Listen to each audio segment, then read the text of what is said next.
प्यारे बच्चों, सुप्रभात। आपके सुस्वास्थ्य व उत्तम जीवन की सदैव कामना करती हूँ। बच्चों, आज़ादी किसे प्रिय नहीं होती। हमारे देश ने भी अंग्रेज़ों की वर्षों की गुलामी के बाद अपने असंख्य स्वतंत्रता सेनानियों के प्राणों की कीमत चुकाकर 15 अगस्त 1947 को आज़ादी पाई।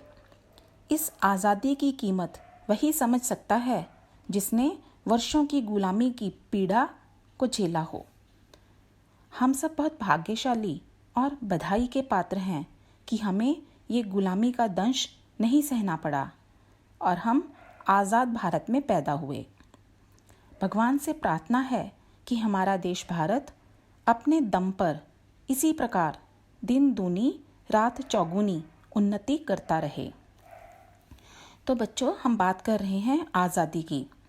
यह आज़ादी पशु पक्षियों जीव जंतुओं को भी प्यारी है। कोई भी पिंजरे में बंद या किसी के अधीन नहीं होना चाहता। हम जो कविता आज पढ़ने जा रहे हैं उसमें भी एक कठपुतली है, मीन्स पप्पेट शो आपने अवश्य देखा होगा। तो वह कठपुतली किसी के इशारों पर नाचने के स्थान पर आज़ाद होना चाहती है। गुलामी के जीवन में कितनी भी सुख सुविधाएं क्यों ना हो, आज़ाद रहना सबको अच्छा लगता है। अतः वह कठपुतली आज़ादी पाने के लिए विद्रोह के लिए तैयार हो जाती है। उसकी यह बात दूसरी कठपुतलियों को भी अच्छी लगती है। वे भी स्वतंत्र होने के लिए लालायित हो उठती हैं। यह सब देखकर पहली कठपुतली सोचने लगती है कि मेरे मन में पैदा हुई यह इच्छा क्या उचित है।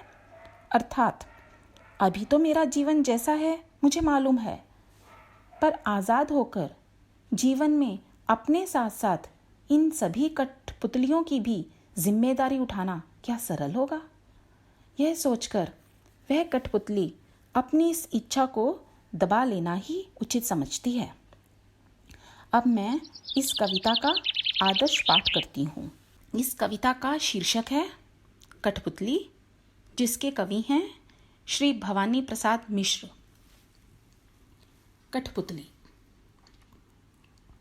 कठपुतली गुस्से से उबली, कठपुतली गुस्से से उबली, बोली ये धागे क्यों हैं मेरे पीछे आगे, ये धागे क्यों हैं मेरे पीछे आगे, इन्हें तोड़ दो मुझे मेरे पाँवों पर छोड़ दो, इन्हें तोड़ दो मुझे मेरे पाँवों पर छोड़ दो।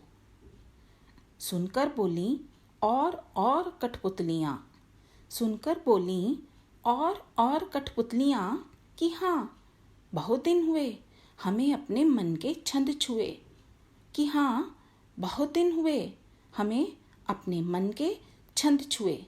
छंद मीन्स अ कविता ओनली। मगर पहली कठपुतली सोचने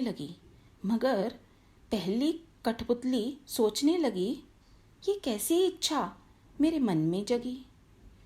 पहली कठपुतली सोचने लगी, ये कैसी इच्छा मेरे मन में जगी। तो यह थी छोटी सी कविता। इस कविता में कठपुतलियाँ स्वतंत्रता की इच्छा से स्वयं अपनी बात व्यक्त कर रही हैं। उनके सामने स्वतंत्रता को साकार बनाने वाली चुनौतियां हैं। धागे में बंधी हुई कठपुतलियां पराधीन हैं, मतलब दूसरों के अधीन, गुलाम। इन्हें दूसरों के इशारे पर नाचने से दुख होता है। दुख से बाहर निकलने के लिए एक कठपुतली विद्रोह कर देती है। वह अपने पांव पर खड़ा होना चाहती है। उसकी बात सभी कठपुतलियों को अच्छी लगती है। स्वतंत्र रहना कौन नहीं चाहता, लेकिन जब पहली कठपुतली पर सबकी स्वतंत्रता की जिम्मेदारी आती है, वह सोच समझकर कदम उठाना जरूरी समझती है। आशा है आपको यह लघु एवं अर्थपूर्ण कविता अच्छी लगी होगी। Bye bye.